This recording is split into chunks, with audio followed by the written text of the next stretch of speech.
Bonjour à toutes et à tous, c'est Lala sur Radio Laser et aujourd'hui on est parti pour un nouveau podcast. Et oui, vous la réentendez et vous l'avez peut-être compris, vous réentendez la musique de l'hymne des Jeux Olympiques pour ceux qui avaient écouté mon podcast sur les Jeux Olympiques. Mais cette fois, ce n'est pas un podcast sur les Jeux Olympiques, mais les Jeux Paralympiques. Car oui, aux Jeux d'été, tous les 4 ans, il n'y a pas que les JO, il y a aussi les Jeux Paralympiques. Au sommaire de ce podcast, zoom sur la cérémonie d'ouverture qui a eu lieu le 28 août. Petit retour aussi sur la cérémonie de clôture qui a eu lieu le 8 septembre 2024, le nombre de médailles que la France a eu, avec également quelques noms d'athlètes, le top 10 des pays au tableau des médailles et quelques noms d'athlètes français qui ont fait ces jeux, le nombre de disciplines et d'épreuves, et enfin quelques sports qui n'existent pas au JO. Commençons par évoquer la cérémonie d'ouverture qui a ouvert ces jeux. C'était un spectacle qui a duré 3 heures. Le début est arrivé avec une pub où le nageur paralympique Théo Curin, qui est amputé des 2 bras et des 2 jambes, était chauffeur de taxi et il parlait avec d'autres athlètes paralympiques et ensuite un pianiste a joué. Et après, Théo Curin est arrivé en taxi et a déposé une chanteuse sur la place de la Concorde à Paris près de l'Obélisque. La cérémonie se déroulait sur la place de la Concorde mais les athlètes traversaient les Champs-Élysées. Ensuite, il y a eu plein de danseurs, de chanteurs avec des handicaps sur la scène durant toute la cérémonie. Au début, ils ont joué avec les pianos en les roulant sur la scène, puis ensuite, les pays ont commencé à défiler. 168 pays ont défilé près de la place de la Concorde. La France avait comme porte-drapeau Nantegnine Keïta et Alexis Anquincan. Pendant que les délégations défilaient, un DJ jouait de la musique et il avait une longue cape avec les couleurs du drapeau de la France bleu-blanc-rouge. La patrouille de France a été présente dans les airs avec les couleurs du drapeau de la France bleu-blanc-rouge. Il y a aussi eu un orchestre qui a joué durant cette soirée. À un moment, sur les écrans, des personnes parlaient de leur handicap et expliquaient comment ils s'en sortent. Après que le chanteur Lucky Love ait chanté, il y a eu une vidéo avec des séquences d'athlètes paralympiques qui étaient aux anciens Jeux paralympiques. Ensuite, le drapeau français a été hissé sur un mât et un groupe d'orchestre ont joué la Marseillaise. Puis Tony Estanguet, président du comité d'organisation olympique et paralympique de Paris 2024, et Andrew Parsons, président international du comité d'organisation paralympique mondiale, ont parlé par rapport aux Jeux paralympiques et Emmanuel Macron, le président de la France, a aussi parlé. Ensuite, 3 athlètes paralympiques français et une juge ont été sur la scène et ont dit le serment paralympique. Puis une animation sur un écran avec la carte de France est apparue, montrant les endroits où la flamme paralympique est allée. La danse du boléro a été dansée sur la scène. Et enfin, les derniers relayeurs de la flamme paralympique sont apparus. Il y a eu Florent Manodou qui, lui, avait porté la flamme olympique à bord du Belém à Marseille et qui était également le porte-drapeau français lors de la cérémonie d'ouverture des Jeux Olympiques. Et je le rappelle, pendant ces Jeux Olympiques, il a été médaillé de bronze en 50 mètres nage libre et en relais 4 x 100 mètres 4 nage avec l'équipe de France. Ensuite, les autres porteurs de la flamme ont été Michael Jérémiaz, puis Bébé Vio, ensuite Oksana Masters et Marcus Reim, qui lui se dirige vers le jardin des Tuileries, vers la vasque olympique, et il redonne la flamme à Asia El Hanouni, qui font partie des derniers porteurs avec Christian Lachaud et Béatrice S. Et enfin, les 5 porteurs qui vont en rallumer la vasque avec nos 2 porte-drapeaux de début de soirée, Alexis Anquincan en triathlon et Nantegnine Keïta en athlétisme, Charles-Antoine Kouakou, Elodie Laurandi et enfin Fabien Lamiro. Et tous les 5, ils ont rallumé la vasque qui était éteinte. Tout autour de la vasque, il y avait plein d'autres porteurs de la flamme avec une autre flamme dans la main. Et à la fin, une chanteuse a chanté et la cérémonie s'est terminée. À présent, parlons maintenant des médailles. Avant de parler des médailles de la France, parlons du top 10 dans le tableau des médailles. Bien sûr, pour ceux qui ne le savaient pas, dans le tableau des médailles, c'est les médailles d'or qui comptent. Et s'il y a un même nombre de médailles d'or, c'est le pays qui a le plus de médailles dans les autres catégories de médailles, argent et bronze. Dans ce tableau, nous retrouvons 5 pays européens avec la France en 8e position, avec un total de 75 médailles avec 19 en or, 28 en argent et 28 en bronze. On retrouve aussi l'Ukraine qui est juste devant nous à la 7e position avec 82 médailles dont 22 en or. Devant l'Ukraine, il y a l'Italie en 6e position avec un total de 71 médailles dont 24 en or et les Pays-Bas, eux, sont en 4e position avec 56 médailles dont 27 en or, 17 en argent et 12 en bronze. Et le dernier pays européen, c'est la Grande-Bretagne, avec un total de 124 médailles, avec 49 en or, 44 en argent et 31 en bronze. Ensuite, nous avons dans ce tableau l'Australie qui est derrière la France à la 9e position. Avec 18 médailles d'or, ils ont en tout 63 médailles.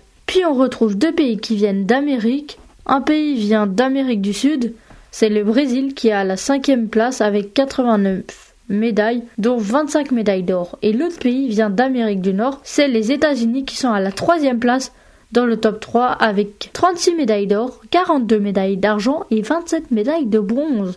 Et enfin, on a aussi dans ce tableau 2 pays d'Asie, le Japon à la 10e place avec un total de 41 médailles au total, dont 14 médailles d'or. Et enfin, le dernier pays du top 10, c'est la Chine. Et vous l'avez peut-être deviné, ils sont premiers du classement avec 94 athlètes médaillés d'or, 76 médaillés d'argent et 50 médaillés de bronze. On les retrouve donc avec un total de 220 médailles. C'est les seuls à avoir plus de 200 médailles. On peut dire qu'ils sont beaucoup impliqués. Dans ce classement, il y avait au total 85 pays qui avaient compté leurs médailles et les autres pays qui ne sont pas dans le tableau devaient avoir aucune médaille ou alors ils n'étaient tout simplement pas dans le classement. Tout de suite, nous allons maintenant parler des médailles de la France. On commence donc sur un podium par parler des médailles de bronze.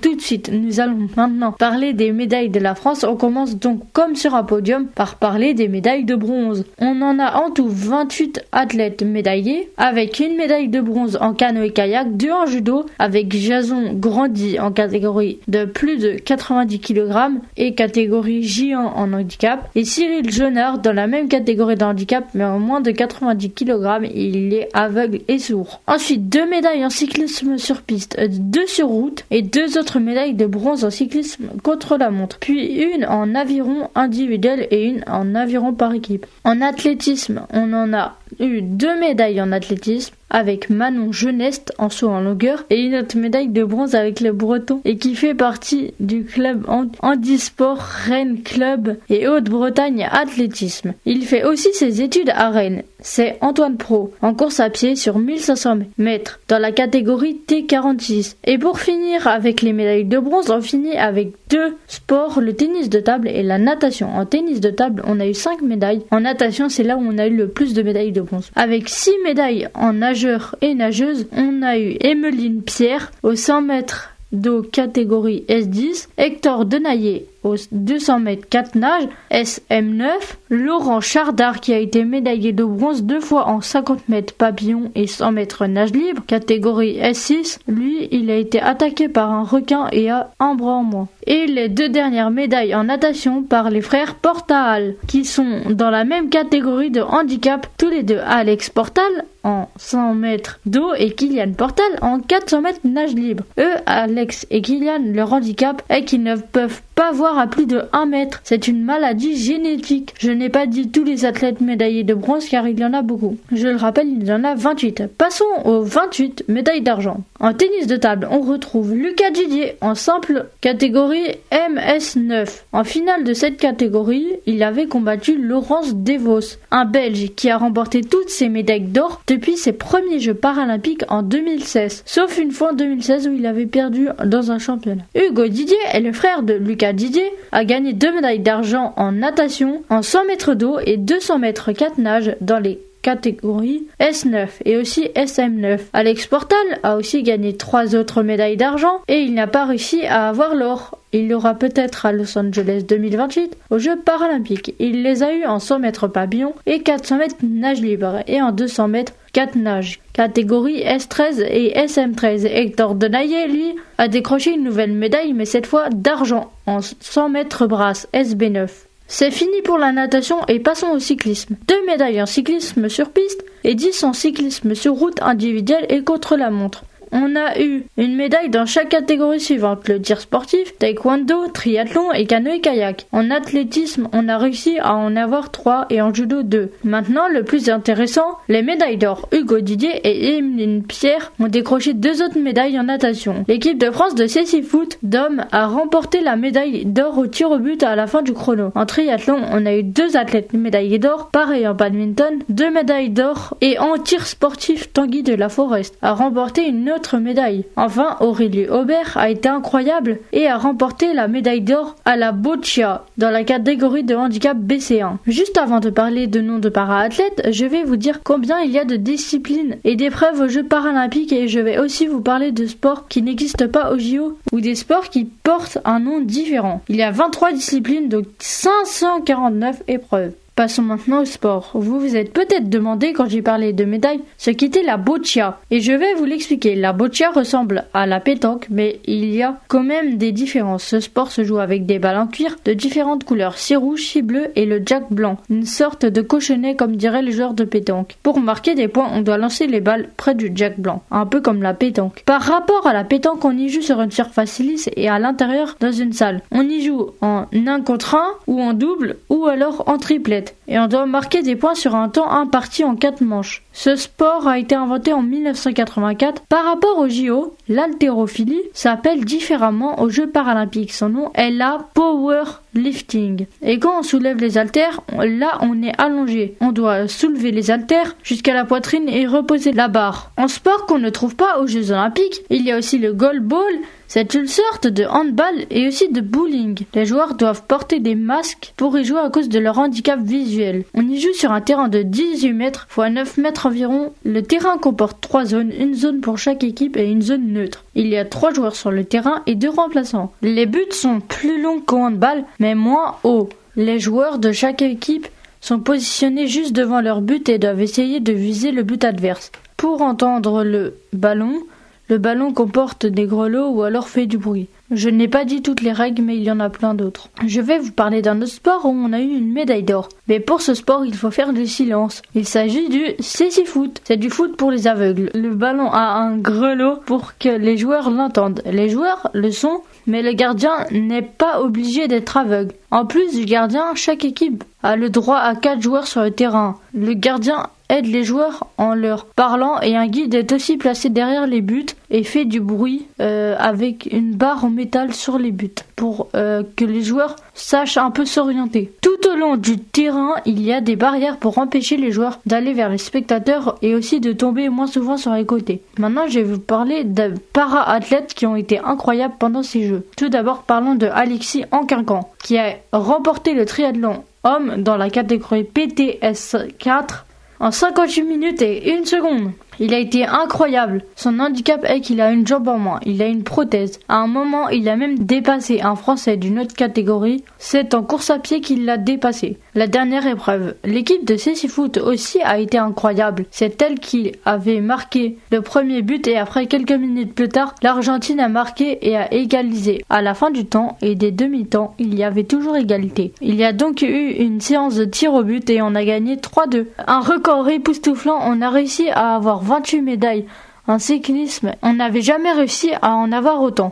Bravo aussi à Aurélie Aubert, qui a été la seule française à avoir été médaillée à la boccia. Elle avait d'ailleurs été choisie comme porte-drapeau avec Tanguy de la Forest pour la cérémonie de clôture. En 400 mètres nage libre dans la catégorie S13, les frères Portal avaient tous les deux été sur le podium en étant deuxième et troisième. Deuxième pour Alex et troisième pour Kylian. Au début, Kylian, le plus petit des frères, qui n'a que 17 ans, n'était pas dans le podium avec son frère Alex qui lui a 22 ans. Et à la fin de la course, il a réussi à doubler le troisième. Par contre, sur sa première course, Kylian n'a pas réussi à avoir de médaille. Et pareil sur sa dernière course. Il était même en larmes à la fin de sa dernière course. Bravo aussi à Hugo Didier en natation. Il a eu une médaille d'or et 2 médailles d'argent. Bravo aussi à son frère le pongiste, Lucas Didier, qui a eu la médaille d'argent. Au début en demi-finale, il a combattu l'Australien Lin Ma. D'ailleurs, Hugo Didier fait partie du même club que Léon Marchand à Toulouse, les Dauphins du TOEIC. Léon Marchand, lui, je le rappelle, a été quadruple champion olympique